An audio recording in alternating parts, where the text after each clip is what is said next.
Les esprits de la race angélique et les esprits de la race adamique peuvent s'incarner. C'est-à-dire ils peuvent tous porter les corps. Dieu ne punit pas les péchés, il punit l'iniquité. Il est celui qui punit l'iniquité des pères au fils jusqu'à la troisième, quatrième.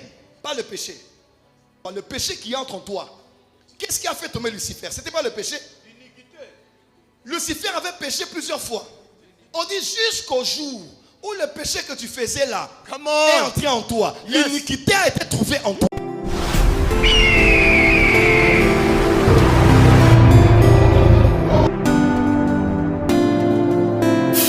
Troisième chose, il existe deux catégories d'esprits. Les esprits que j'appelle les esprits de la race angélique et les esprits de la race adamique. Écrivez, il y a deux catégories des esprits, à part Dieu que nous connaissons.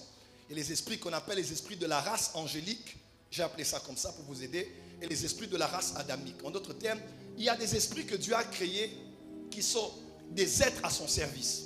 On prend Lucifer, Michael, Gabriel, toute l'armée des cieux. Ils n'étaient pas destinés à entrer dans des corps, n'est-ce pas? Ils n'étaient pas destinés à avoir un corps comme les êtres humains. Eux, ce sont les esprits de la race angélique.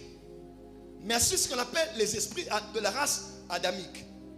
Les esprits de la race adamique, c'est maintenant les esprits que Dieu a envoyés qui peuvent s'incarner.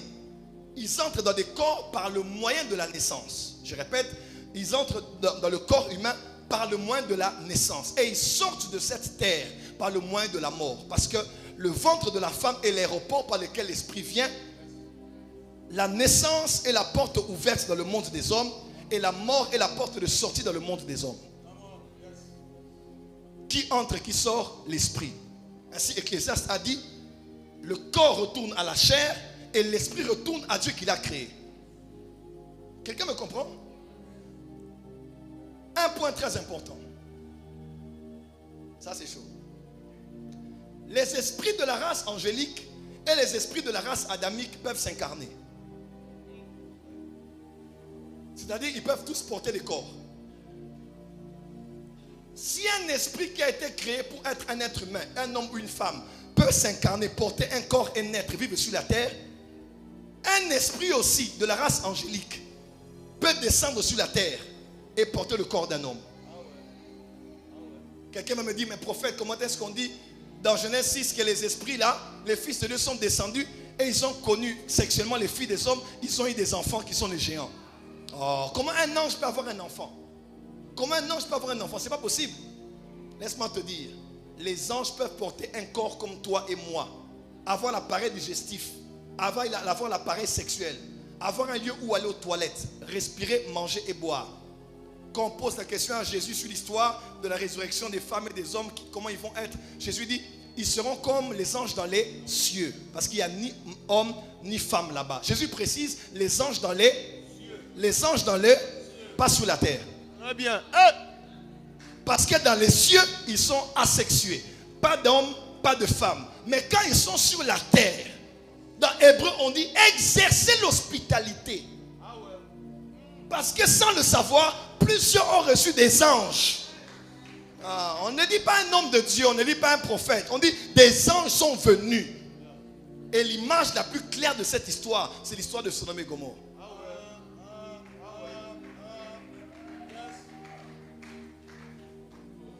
Dieu dans les cieux dit, je vais tuer Sodome et Gomorrhe, je vais tuer cette ville. Ces deux villes ont créé le péché. Le péché est monté. C'est devenu l'iniquité parce que l'iniquité par définition, c'est un péché qui est monté jusqu'au ciel. Dieu ne punit pas les péchés, il punit l'iniquité. Il est celui qui punit l'iniquité des pères au fils jusqu'à la troisième, quatrième, pas le péché. Hein? On ne sera pas rejeté parce qu'on a péché, mais parce qu'on a servi l'iniquité. Vous direz, oh, n'avons-nous pas prophétisé? N'avons-nous pas fait ceci, fait cela? Il dira, éloignez-vous de moi, serviteur d'iniquité. Nous bronchons tous de plusieurs manières, mais le péché c'est différent. Le péché c'est ce qu'on commet. Mais l'iniquité c'est le péché maintenant que tu as tellement commis qui est entré en toi, qui est devenu ta deuxième nature. Voilà pourquoi Paul dit dans Romains 7, il dit, mais qui me délivrerait? Il dit, mais l'iniquité, le péché qui habite en moi, je trouve en moi une autre loi. Le péché qui entre en toi. Qu'est-ce qui a fait tomber Lucifer? C'était pas le péché? Lucifer avait péché plusieurs fois.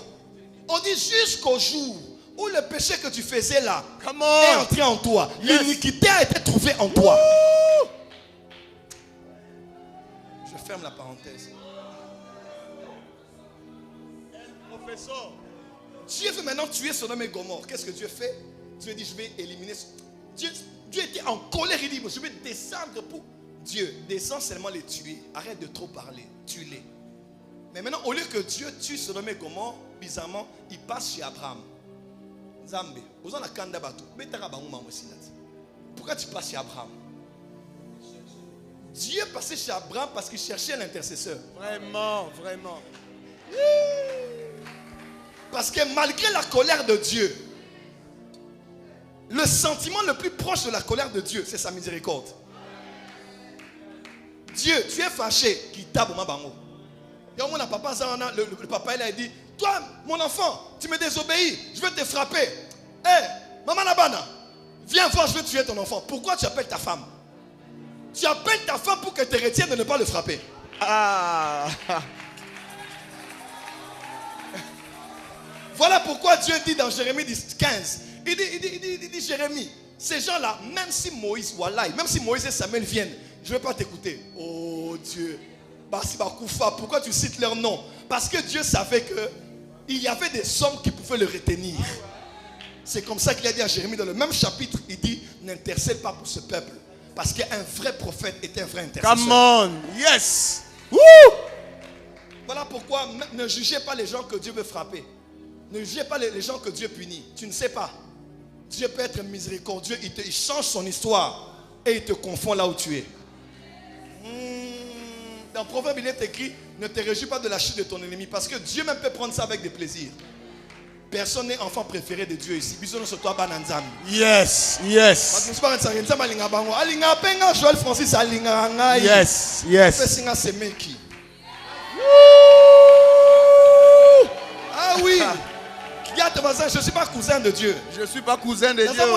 Je suis enfant de Dieu. Je suis enfant de Dieu. Je dis, Yes. Dieu t'aime, Dieu t'aime, Dieu t'aime. Amen. Dieu descend chez Abraham. Ils étaient à 3.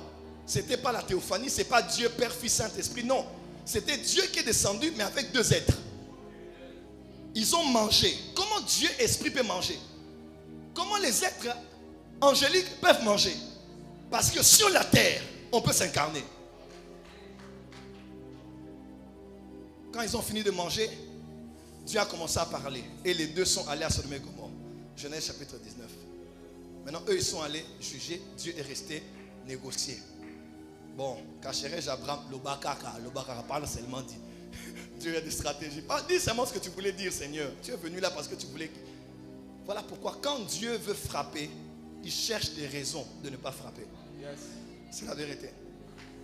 Voilà pourquoi que Dieu bénisse tous les intercesseurs. Amen. Quand un homme de Dieu passe par un temps difficile, quand une église passe par un temps difficile, quand un couple passe par des temps difficiles, ne soyez pas prêts à juger, soyez prêts à intercéder. Amen.